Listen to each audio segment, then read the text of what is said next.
Assalamualaikum warahmatullahi wabarakatuh.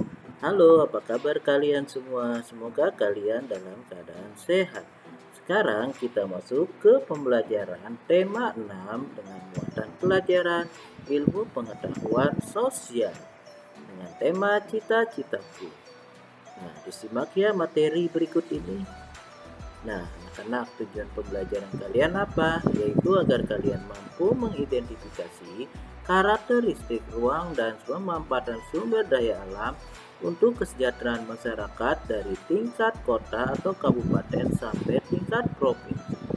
Lalu, agar kalian mampu menyajikan hasil identifikasi karakteristik ruang dan pemanfaatan sumber daya alam untuk kesejahteraan masyarakat dari tingkat kota atau kabupaten sampai tingkat provinsi. Nah, menjelaskan sumber daya alam yang dapat diperbaharui. Sumber daya alam terbagi menjadi dua. Sumber daya alam yang dapat diperbaharui, sumber daya alam yang tidak dapat diperbaharui. Sumber daya alam yang dapat diperbaharui tidak akan habis walaupun digunakan secara terus-menerus.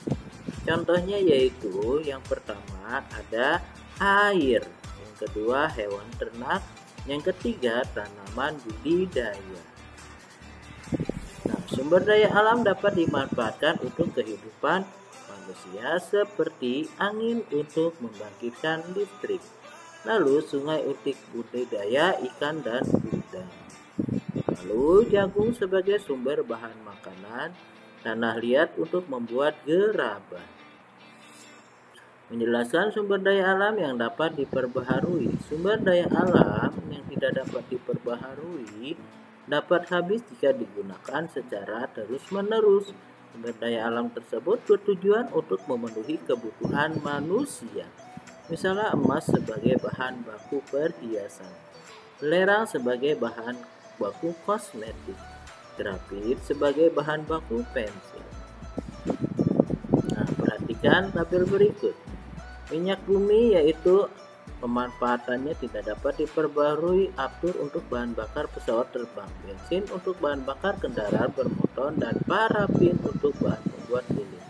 Lalu yang selanjutnya biji besi, bahan pembuat peralatan rumah tangga. Lalu bauksit, bahan dasar pembuatan aluminium. Lalu marmer, bahan bangun rumah atau gedung. Lalu belerang sebagai campuran bahan pewarna dan baku pembuat korek api. Lalu nikel, bahan pelapis besi agar tidak mudah berkarat. Lalu grafit, bahan pembuat pensil dan isi baterai. Menjelaskan manfaat sumber daya alam bagi kehidupan. Perhatikan contoh sumber daya alam dan manfaat berikut. Sumber daya alam yang dapat diperbaharui yaitu bahan pangan sehari-hari, komoditi yang memiliki nilai ekonomi, bahan baku berbagai olahan makanan. Diambil daging atau susunya, tenaganya untuk membajak sawah, kotorannya dijadikan bahan pupuk. Ini adalah tumbuhan dan hewan. Menjelaskan manfaat sumber daya alam bagi kehidupan. Nah, perhatikan contoh sumber daya alam dan manfaatnya. Yang kedua, sumber daya alam yang tidak dapat diperbaharui. Contoh yang di samping yaitu bahan bakar untuk alat transportasi, bahan bakar industri baja, lalu sumber energi pembangkit listrik. Lalu yang selanjutnya yaitu minyak bumi, bahan bakar untuk mesin kendaraan, bahan baku pembuatan plastik, bahan baku pembuatan peluru.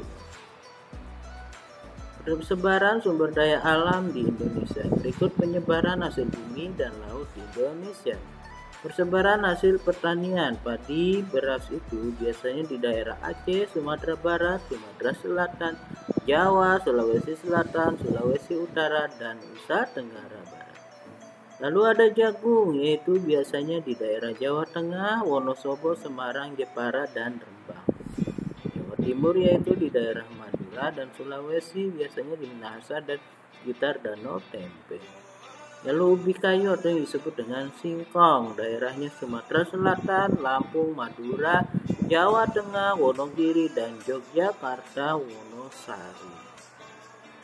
Kacang tanah biasanya di daerah Riau, Sumatera Barat, Jawa Tengah, di daerah Solo, Semarang, Jepara, Rembang, dan Pati. Jawa Barat biasanya daerah Cirebon, Bali, dan Nusa Tenggara Barat biasanya Lombok. Persebaran hasil perkebunan teh yaitu di daerah Jawa Barat, Bogor, Sukabumi, dan Garut, Jawa Tengah, Pegunungan Dieng, Wonosobo, Temanggung, dan Pekalongan, Sumatera Utara, Pematang Siantar, dan Sumatera Barat. Kalau kopi yaitu biasanya di daerah Jawa, Sumatera, Sulawesi, Nusa Tenggara Timur. Lalu karet itu ada daerah Aceh, Tanah Gayo, Alas, Sumatera Utara, Kisaran, Deli, dan Serdang, Bengkulu, Jawa, dan Kalimantan Selatan, Pegunungan Merapi. Lalu ada kelapa atau kopra Jawa, Sulawesi Utara, Gorontalo, dan Kalimantan Selatan. Lalu ada coklat itu daerah Jawa Tengah, biasanya daerah Salatiga dan Sulawesi Tenggara. Lalu ada pala Jawa Barat dan Maluku. Yang teh itu daerah Sumatera, Aceh, Tapanuli, Jawa Barat, daerah Banten, Jawa Tengah, Banyumas, Sulawesi Utara, dan Maluku. Lada biasanya Lampung, Bengkulu, Sumatera Selatan, dan Kalimantan Barat. Persebaran hasil kehutanan. Kayu karuing, kayu meranti, dan kayu damar terutama dihasilkan di daerah Kalimantan, Sulawesi, dan Papua. Kayu cendana biasanya Nusa Tenggara Timur. Rotan biasanya Kalimantan, Sumatera Barat, Sumatera Utara, dan Maluku. Persebaran peternakan dan perikanan. Ternak sapi biasa Sumatera, Jawa, Madura, Bali, Nusa Tenggara Barat biasa Lombok dan Sumbawa. Ternak kuda biasanya di Nusa Tenggara Timur atau di daerah Pulau Sumba dan Sumatera Barat. Budidaya udang dan ikan bandeng biasanya pantai utara Jawa, Sumatera, dan Sulawesi. Tiram dan mutiara biasanya Bali, Maluku, dan Papua. Nah, di sini kalian bisa perhatikan persebaran hasil bumi dan laut di Indonesia. Hasil bumi, laut, dan ini Indonesia. Nah, perhatikan di sini ya. Kalian bisa lihat hasil mutiara itu biasanya di daerah mana? Udang, ikan tuna, rumput laut, minyak, kayu putih. Nah, bisa kalian lihat daerahnya pada gambar berikut. Penyebaran sumber daya tambang di Indonesia. Sumber daya tambang merupakan sumber daya alam yang tidak dapat diperbaharui. Sumber daya tambang biasa dimanfaatkan untuk kegiatan industri dan kebutuhan rumah tangga. Nah, kalian bisa lihat peta hasil tambang di Indonesia. Nah, emas, minyak bumi, gas alam, nikel, tembaga, perak, bauksit, mangan, aspal, batu bara, garam, batu kapur. Ini hasil tambang yang tidak dapat diperbaharui. Kesimpulannya yaitu semoga kalian mampu mengidentifikasi karakteristik ruang dan pemanfaatan sumber daya alam untuk kesejahteraan masyarakat dari tingkat kota, kabupaten, sampai tingkat provinsi.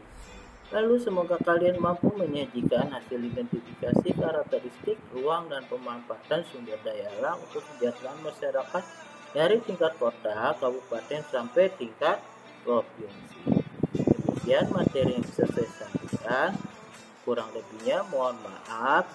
Assalamualaikum warahmatullahi wabarakatuh.